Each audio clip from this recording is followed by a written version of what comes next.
we're going to continue little bit more on diabetes. That's actually going to be majority of today's lecture. And then we're going to talk about hypertension a little bit. Actually, one of the complications of diabetes actually is hypertension. One really leads very nicely into the other. So the difference in today's lecture when we talk about diabetes is going to be, we're really going to be focusing on the nutrition side of diabetes, and that is nutrition management, diet management. What are things that we can do? We learned that type 1 diabetes, the only thing we really can do is, provide those patients with insulin. But type 2 diabetes, there are a few different things that we can do. There's medication, which was one of them.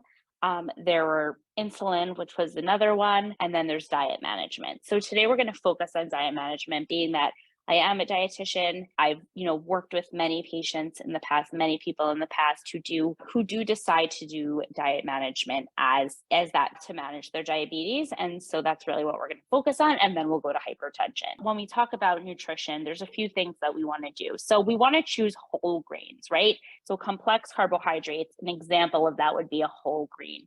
And the reason for that is whole grains contain the fiber.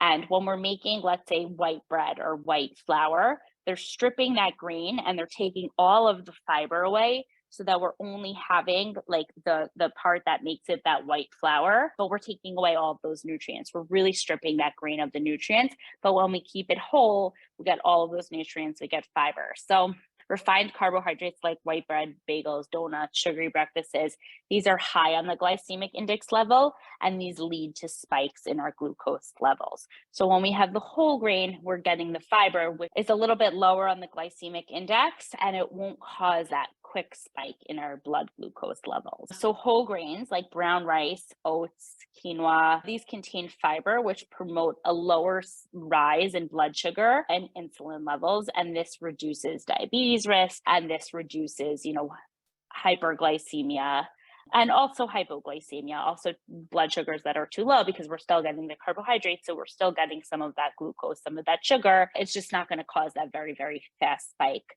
like a simple carbohydrate would. So we really want to try to skip sugary drinks, like refined grain, sugary beverages, like soda, juices, energy drinks.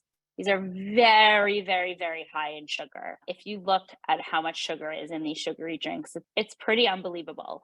Water, obviously, seltzer, these are really good choices. Obviously, sometimes people do want to have, when they're out for a meal and they want something, let's say a little bit more with the taste, diet sodas, there's no sugar, right? So as it pertains to diabetes, it's going to be a better option, but there are a lot of alternative sweeteners that can cause some other issues as well, particularly GI issues. Some people, when they have, too much diet soda with these sugars or these sugar alcohols, they tend to have a lot of GI distress and some issues in the GI system. So our main, beverage should really be water, seltzer, flavored waters, things like that are not full of sugar.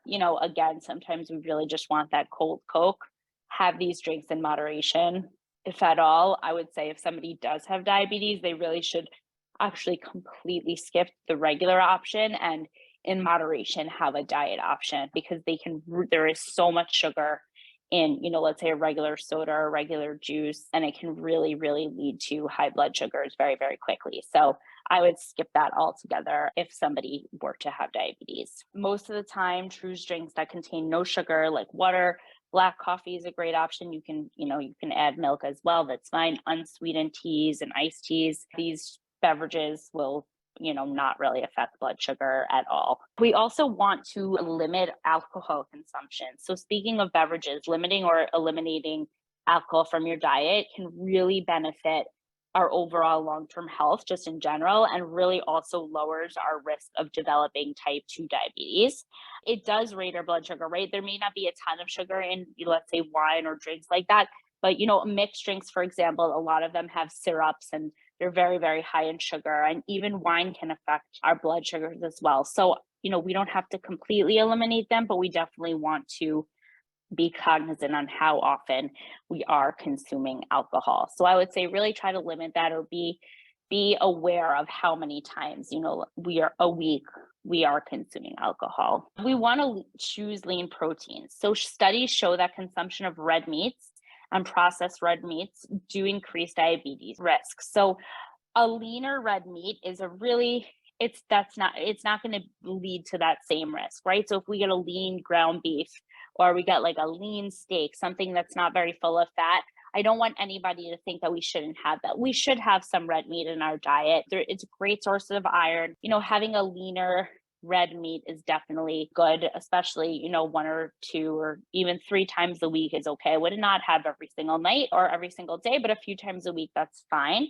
But things like, hot dogs, lamb is usually pretty fatty, pork, bacon, like things that really are like pretty much drenched in fat. Those are things that definitely can increase diabetes risk as well. It's not a very direct correlation. So it's not like, oh, if you're eating a hot dog, your blood sugar right away will go up.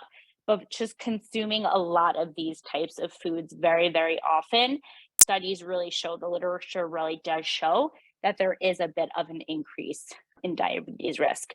So again, I'm not saying we have to completely eliminate these foods from our diet, but they should not be something that's consumed every day or very, very often at all.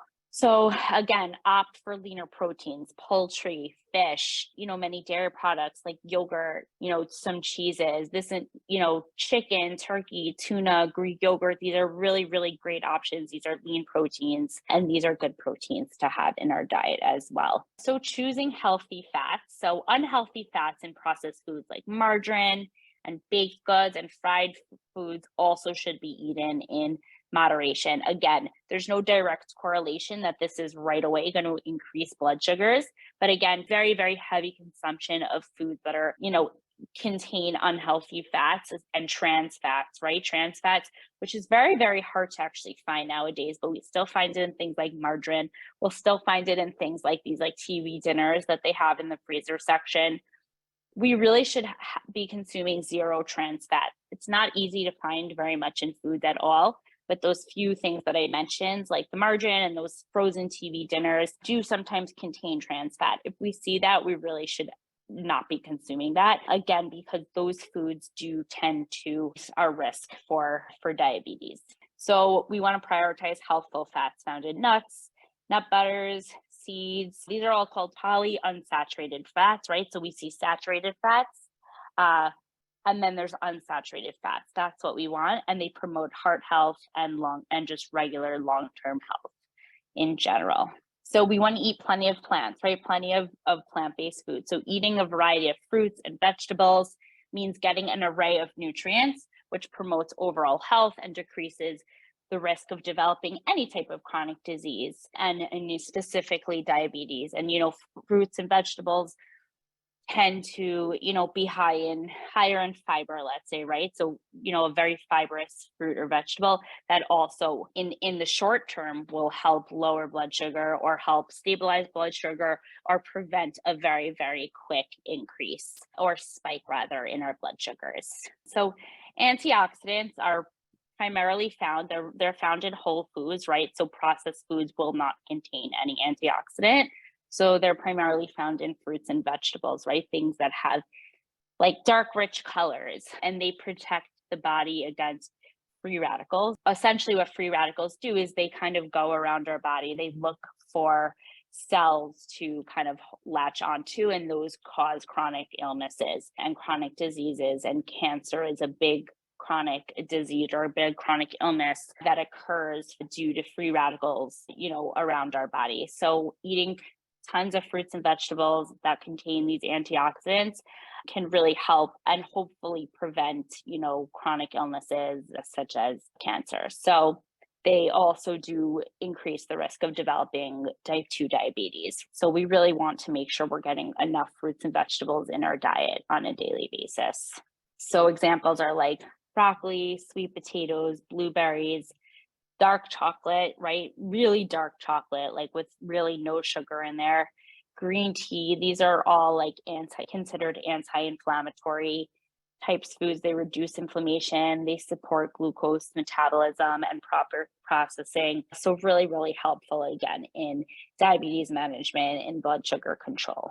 There's a bunch of overarching themes. So there's really consistency, there's balance, and nutrition. So consistency is really making healthy choices on a regular basis, right? Of course, things that we're allowed to have foods and beverages and things that we enjoy in moderation, but on a regular basis, mostly most of the days of our week, right, we want to be making just generally regular healthy choices. And then balance is practicing moderation without an all or nothing mindset. We should never really, unless it's something you don't like, if there's a food that we love, we should never have the mindset of we can never have this, it's completely restricted. There should really generally be no foods that are very restricted at all. And nutrition, focusing on nutrient density where and when we can. So nutrient density is just focusing on foods that have these that are nutrient packed. So obviously there are foods, specific food items that are nutrient dense, right? Sweet potatoes are a really good example. There's fiber, really specifically in the skin. The flesh of the sweet potato has tons of vitamins and minerals. There's a lot of nutrients packed into a sweet potato. But we can also make specific foods and specific meals nutrient dense, right? People are always saying, oh, I love pasta, but I know it's not good to eat. But how can we make pasta better, right? So take pasta and saute a whole bunch of vegetables, right? And throw it in there use some olive oil or avocado oil, or throw things into that pasta to make a little bit more nutrient dense so that it's a little bit healthier, right? Same thing goes for pizza. People love pizza. Well, what are things that we can do to make it a little bit healthier, right? Well, first off, making it at home is probably going to be healthier, but also add toppings that are healthy, right? Throw in a bunch of vegetables, spinach, mushrooms, onions, peppers, whatever it is. There are ways to make it healthier. So that's something that we really should all be focusing on, when we're preparing meals for ourselves and so on and so forth. Okay, making grocery lists. So food shopping for one or more people, it can be very, very overwhelming. It's really overwhelming whether you're one person, whether you're shopping for a family. So making a grocery list, it really eliminates stress, and it's an affordable way to make healthier choices. When we go into a supermarket and we have that list in front of us, it can definitely be definitely more affordable, and it can definitely allow us to make healthier choices because we're not going into the supermarket, we're not going and saying, oh, this looks nice, let's just throw it in. When we kind of have our eye on the prize and we have those blinders, we're able to make these healthier choices and say, well, this is not on my list, I'm not going to go for this. A, we're going to save money. B, we're going to make these healthier choices. And specifically, when we do have, chronic illnesses such as diabetes, we really do want to make healthier choices. We want to make sure that we are buying and consuming foods that will work within the nutrition management of diabetes. So focusing on the outer aisles, this is always a trick that I like to tell people. I'm sure some of you have heard this. Focusing on the outer aisles of the grocery store is an effective way to buy whole and minimally processed foods. This is where you'll usually find, fresh produce, proteins, and things like that. If you notice, most of the more processed foods are in the middle aisles, but the outer perimeter of the grocery store is typically the whole foods. So that's really what we should be focusing on. So reading food labels, it gets very, very overwhelming. And I think, there's this huge list of numbers and different nutrients, and we're kind of like, well, what should we really be looking at? So knowing how to read a food label correctly will help you save time and money, and also really help you make healthy decisions, because sometimes we really are just actually not reading the food label correct at all. It's actually something that should really be taught to everybody, and it's not taught to anybody. And it's, even myself, my career, my work is in nutrition, really until I took a nutrition course in college, I was not correctly reading a food label. I wasn't correctly noting the portion sizes. I wasn't correctly knowing what, nutrients to really look for first, second, third, what the ingredients list should look like. So it's a really, really important thing to know when we are going food shopping, to really know and understand how to read a food label. And then I believe it was 2018, the USDA added a little part on the food label for added sugar, which is very, very helpful, because sometimes you'll see sugars and then you'll see added sugars. And there are some foods that have natural sugar. And so those sugars were included in with added sugars. So for example, if you look at a plain yogurt, you'll see that there's some sugar in there. but there's no added sugar. It's natural occurring sugar. There's natural lactose, right? Which is a sugar. And so it can be very confusing because we're like, oh, well, why was plain yogurt have sugar? It must not be good. It must not be healthy. But actually, that's just naturally occurring sugars. Same thing like fruit, which obviously does not have a nutrition label, but there are some things, yogurt, I would say, is probably the best example that really does have a ton of naturally occurring sugars, but no added sugar. So added sugar is really an important thing for us to look at to know, okay, well, we're going to see there's 10 grams of sugar, but it's only 2 grams of added sugar, right? So that's not that crazy. There's 8 grams of sugar, that's the naturally occurring sugar, but the 2 grams of sugar is not that much. So it's actually okay. And also be wary of serving sizes. Sometimes we'll take, this is a water bottle, so there obviously will be nothing, but sometimes we'll see, oh, great. Okay, so for the whole bottle, it's 60 calories, but it's really, for a quarter of the water bottle and not for the whole water bottle. So it's very, very important that we're learning how to read a nutrition label to really help us make healthier choices when we're food shopping. Calorie counting is a practice in nutrition that is completely old school. It is not done anymore. It's a very, very dangerous practice and can mentally affect people in a very, very negative way. So we really don't like to count calories. We don't want people saying, oh, well, I had so far 100 calories today, and so I have this many left. And, that's very, very dangerous. That's not what we want to do. Carbohydrate counting is something completely different. And this is something that people who do have diabetes, who do really want to manage this 100% with diet, should have a general idea of how many carbohydrates they're eating in each meal. So it's a method used to manage blood sugar without eliminating any foods from your diet. But portion control is going to be super, super important because that's going to allow us to know how many carbohydrates we're eating. So I'll give a really quick example. So for breakfast, let's say we want about 45 to 60 grams of carbohydrates in breakfast, right? Let's go with 45. We want about 45 grams of carbohydrates. So I'm going to have 1 slice of whole wheat toast, a half a cup of strawberries, and we want to make sure, and obviously people are not going to know serving sizes right away, but generally there are a ton of books. There's Google that can help us really understand what serving sizes should look like when it comes to carbohydrates. But let's take the piece of bread I said. So 1 slice of bread is equal to 1 carbohydrate. So 15 grams of carbohydrate is equal to 1 carbohydrate. So we have 1 slice of bread is that 15 grams of carbohydrate. And we said we wanted about, let's just use 30 because it's going to be easier. We wanted 30 grams of carbohydrates left for breakfast. We want to have 30 altogether. 1 slice of bread is 15, which means we have 15 grams left, right? It's using a little bit of math. So I'm going to have a serving size of strawberries is half a cup of strawberries. So I'm going to have a half a cup of strawberries, and that's going to be equal to 15 grams of carbohydrates. So the 1 piece of bread and the half a cup of strawberries, those are both 15. So that equals to 30 grams of carbohydrates.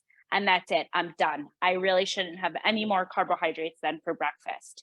But then the best part is for lunch and dinner, you get another 45 to 60 grams of carbohydrates. So it's not like, oh, I can only have 30 grams of carbohydrates for the whole day. We need to be able to know how many we're eating in each meal. And it can be a very, very general number, right? It's like, oh, if it's 33 grams of carbohydrates, so I can't have that because I'm supposed to have 30, that's fine. Even if it's 40 and you're supposed to have 30, that's fine. But I would try to keep it close to that number that you're supposed to have. So I believe breakfast is about 45 grams you're supposed to have, and lunch and dinner is between 45 and 60. So there really is a nice amount to have. Again, portion sizes plays a very, very large role in this. So for example, one portion size of rice is about 1/3 of a cup, which is a very, very small amount.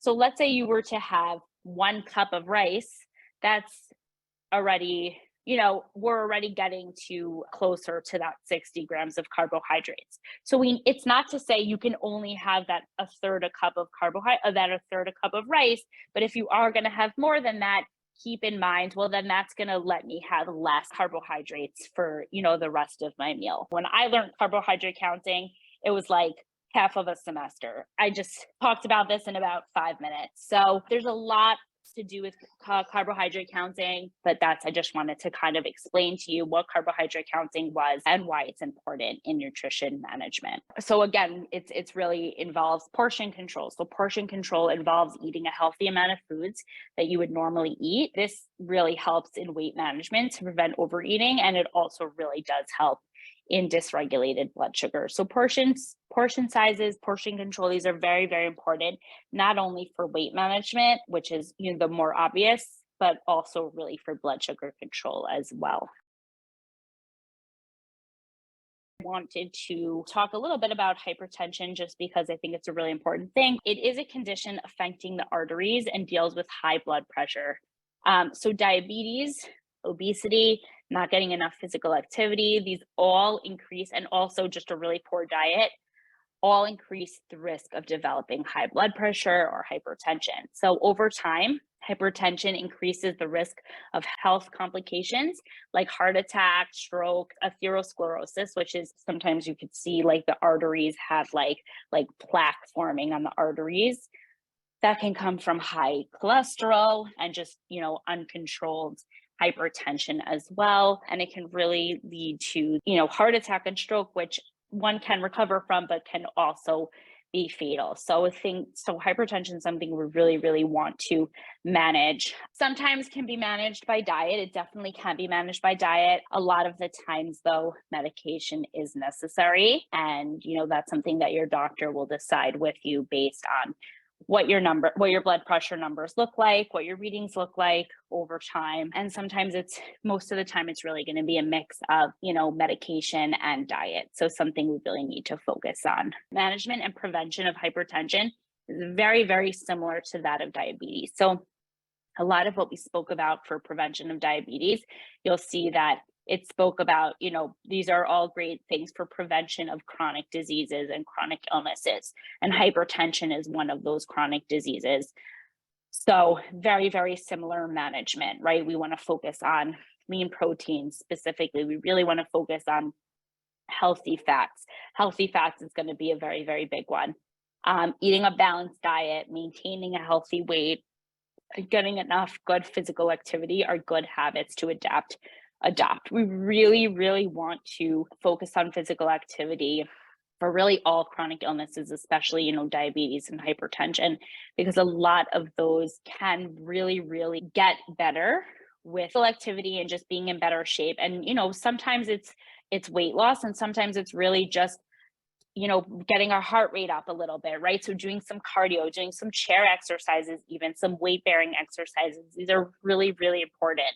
So whether, we want to go for a 30-minute walk every day, or we want to do some weightlifting, it's really, really important, along with, diet, that we are being physically active almost every day. We want to do some sort of physical activity because it is going to be super, super important in both the prevention as well as the management of hypertension. We also really want to try to limit or eliminate behaviors like drinking, alcohol, and smoking. These can really exacerbate or make worse hypertension.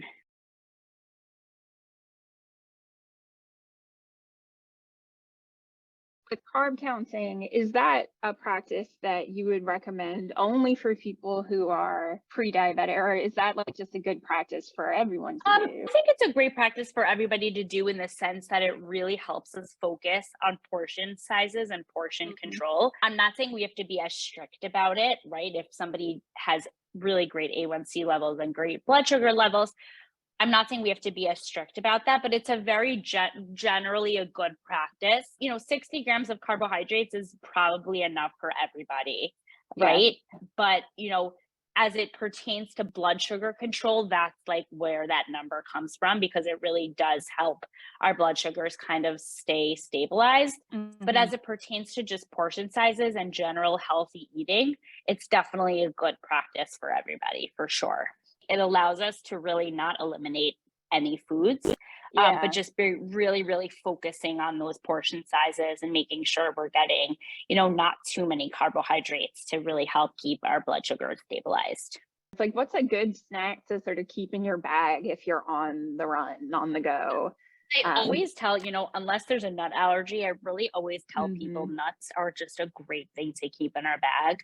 I also, it depends how long you're out for. And if you have a refrigerator pitter, I always tell people a cheese stick. A cheese stick is a good thing. Some vegetables, cut up vegetables or fruit. Fruit sometimes goes bad a little bit more easily, but like carrot sticks or celery, these are things that can stay in a bag. They don't need to be refrigerated. Nuts are definitely um, a great thing. Little peanut butters or little nut butters they make a lot mhm. of the times. I know Justin's makes like nut butters that you Like just the tear squeezy and you one. can the squeezy Uh, ones, and those are great to keep. If you have some fruit or vegetable, you can spread that on.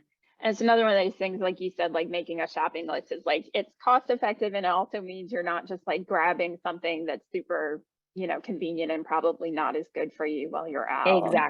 Exactly. It sometimes takes, it's I like to use these are all examples of meal prepping, right? I think some people Mm, think meal prepping means just like sitting up one day and just creating meals for the entire week and putting them in your fridge and everything's ready. But meal prepping can also just be, cutting up some fruits and vegetables on a Sunday and having them for, either the beginning of the week or the whole week, or making sure we have snacks in order for the week so that we're not out and we're like, oh, we're out right now and here's a little bodega. So I'm going to go get a thing of chips, but mhm. you'll have Yeah.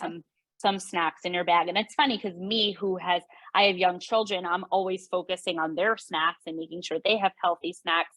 But we also need to take care of ourselves and we want to make sure that we have healthy snacks readily available as well, because we all get hungry. We all want to keep our blood sugars at bay and making sure that we don't get hypoglycemic, right? We want to make sure that we're eating enough throughout the day. And snacks are super, super important for that too. If you are cooking and you tend to like to add a lot of salt, I don't think you have to go from adding so much salt to nothing. You slowly start reducing the amount of salt that you're adding, and you'll see that your taste really just adapts, right? So if you used to add, let's say, 2 tablespoons of salt, cut it to a tablespoon and a half for the next, 2 times, and then do to a tablespoon, and then, cut it from there. And I'm not saying you have to completely eliminate salt, but you can start lessening the amount. Another really great thing to do, especially for cooking, is to substitute salt, which I do a lot at home, with herbs and spices. Herbs and spices typically don't have salt. You also want to make sure when you are in a grocery store and you're buying spices, make sure there's no salt in the ingredient list. It should just be the spice itself. And that's a great way to, let's say you're making a meat sauce, right? You don't have to add salt and pepper. Sometimes, like, all these recipes are like, oh, salt and pepper to taste, but you can just add garlic powder, onion powder, paprika, things like that, that just give a nice amount of flavor that we don't need salt. It really can replace that.